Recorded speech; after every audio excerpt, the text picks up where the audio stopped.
প্রণাম প্রণাম জানাই তারই লীলা সঙ্গিনী জগৎ জননী শ্রী শ্রী বড়মার শ্রীচরণে। প্রণাম জানাই সৎসঙ্গের প্রধান আচার্যদেব শ্রী শ্রী বরদার শ্রীচরণ যুগলে। প্রণাম জানাই সৎসঙ্গের বর্তমান আচার্যদেব শ্রী শ্রী দাদার শ্রীচরণ যুগলে। প্রণাম জানাই অবিন দাদার শ্রীচরণে এবং ঠাকুর পরিবারের প্রতি প্রত্যেকের চরণে। আজকে পরম প্রেমময় শ্রী শ্রী ঠাকুর অনুকূল চন্দ্রের 138তম জন্ম মহোৎসব উপলক্ষে আশাশুনি উপজেলার যে মহোৎসব পালিত হচ্ছে, এখানে উপস্থিত সকল ঠাকুরের পুত পাঞ্জাধারী ঋত্বিক দেবতা অদূর্য যাজক সকলের প্রতি রইল আমার সশ্রদ্র প্রণাম এবং উপস্থিত দাদা ও মায়েদের সকলের প্রতি রইল আমার জয়গুরু। আজকের এই মাতৃসম্মেলনের আলোচনার বিষয় হচ্ছে আদর্শ পরিবার গঠনে মায়েদের ভূমিকা।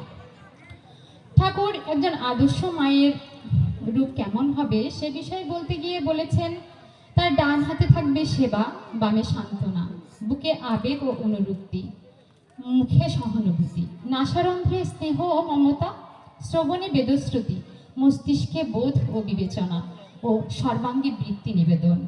এই তো একটি মায়ের আদর্শ রূপ।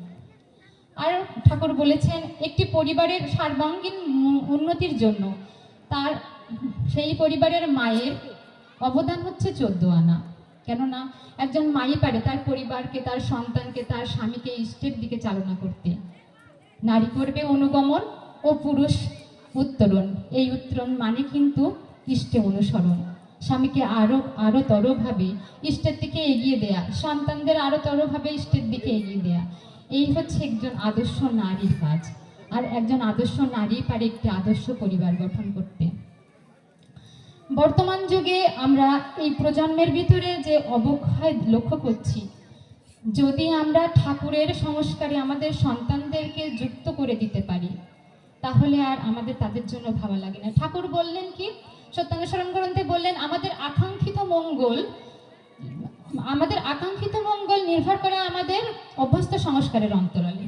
আমাদের অভ্যস্ত সংস্কার কি? আমাদের অভ্যস্ত সংস্কার আমাদের সহজাত যে কাজগুলো, যেগুলো আমাদেরকে শিখিয়ে দিতে হয় না, আমরা স্বতঃস্ফূর্তভাবে নিজেই করতে করি।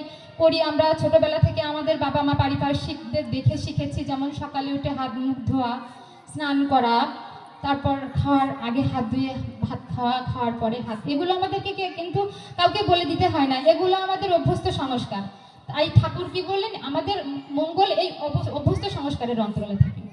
তাই আমাদের সন্তানদেরকে সেই ঠাকুরের সংস্কারে আমরা যদি যুক্ত করে দিতে পারি, তাহলে আর আমাদের তাদের জন্য ভাবতে হবে না।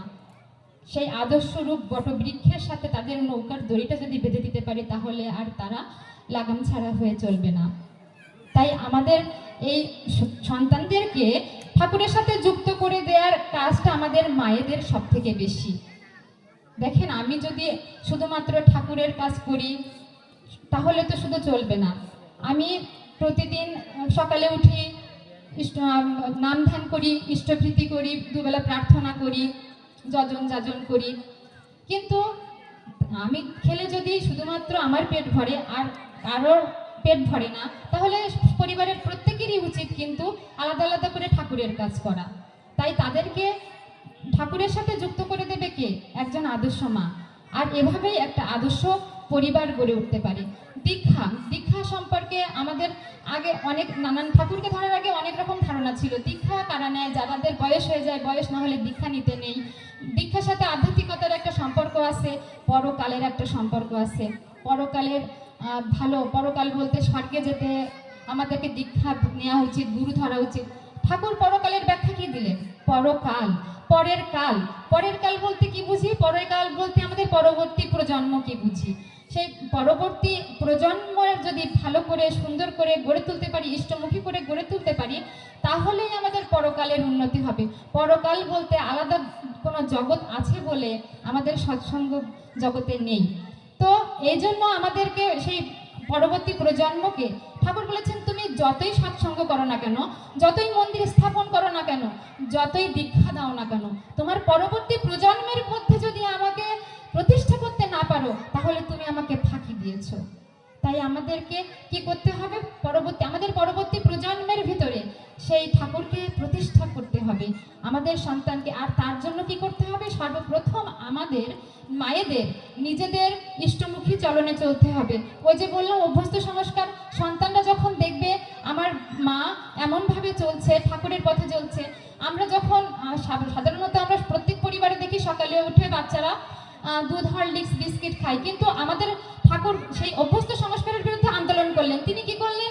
তিনি আমাদের শেখালেন না, আমরা আমাদের সৎসঙ্গী পরিবারের প্রত্যেকটা সন্তান তারা জানে যে না, সকালে উঠেই খেতে নেই, ইষ্টকে কিছু না দিয়ে অন্ন জল গ্রহণ করতে নেই।